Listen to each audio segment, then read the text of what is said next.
Nous sommes en l'an 1911. C'est l'année de tous les dangers pour les vignerons de l'Aube.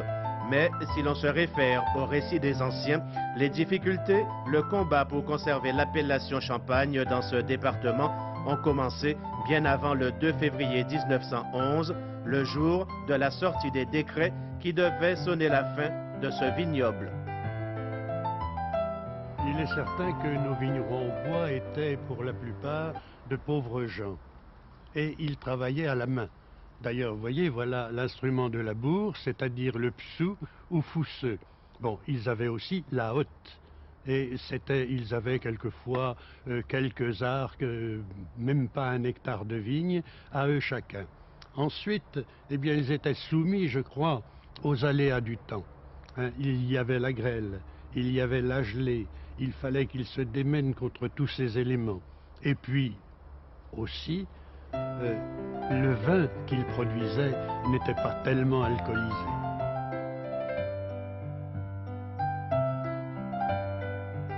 Ce qui a amené, je pense, la révolte, c'est que les vignerons, nos vignerons, ont eu des négociants marnais qui les ont obligés de faire du vin blanc et de leur vendre du vin blanc. Donc, du vin rouge, ils sont passés au vin blanc. Et je pense que la dernière chose qui a amené cette révolte, c'est que les négociants marnais se sont approvisionnés dans le centre de la France grâce au chemin de fer.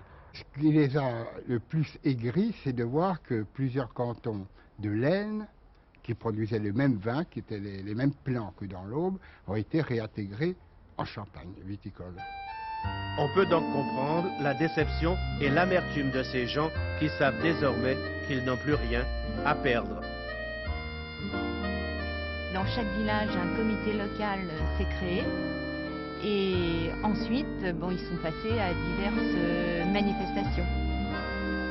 Et l'on assiste à la démission d'un nombre important de conseils municipaux. Tout le monde dans le département est solidaire d'une révolte qui s'est même donné des emblèmes.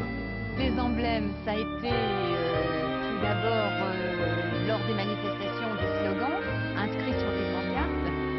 Le thème de ces slogans, c'était d'une part la misère, ventre affamé n'a pas d'oreille par exemple, la misère, la détermination, il fallait absolument retrouver l'appellation Champagne, le fousseux, la pioche du vigneron redressée, et le fousseux deviendra l'anse, le drapeau rouge, soit le drapeau tricolore en berne à chaque mairie, soit le drapeau rouge hissé à une mairie ou au sommet d'un clocher, comme au lycée par exemple.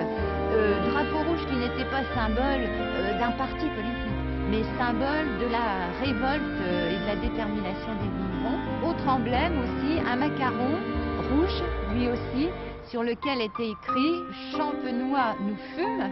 Champenois nous sommes, Champenois nous resterons.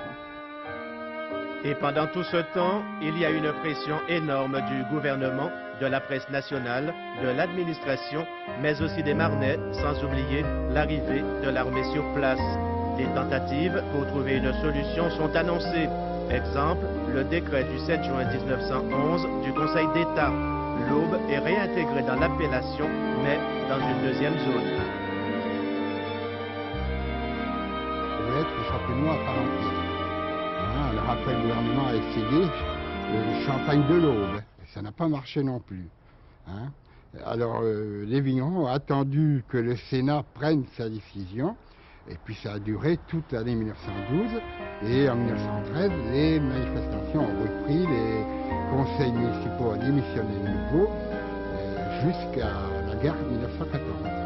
Après la guerre, en 1919, il y a eu un décret de loi réintégrant l'Aube à Champagne dans la mesure où les communes d'intégration n'étaient pas protestées par les syndicats marnais. Alors, les syndicats marnais se sont portés civils et il y a eu des procès jusqu'en cour d'appel à Paris jusqu'en 1926.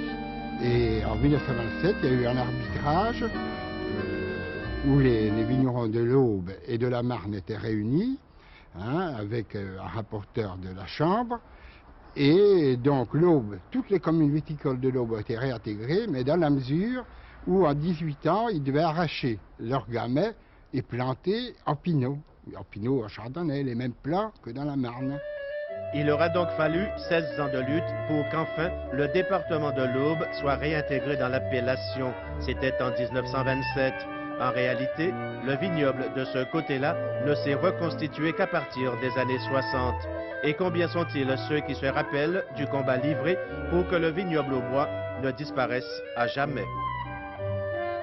Ce mouvement de 1911 a été un mouvement solidaire, cohérent, déterminé, sans violence, sans aucune violence.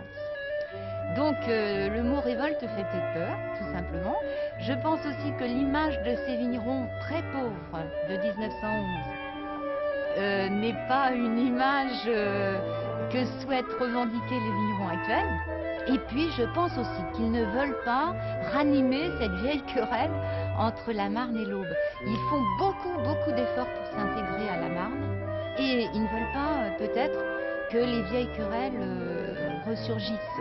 Hein, surtout que peut-être dans la Marne, on n'est peut-être pas toujours prêt à accueillir cela.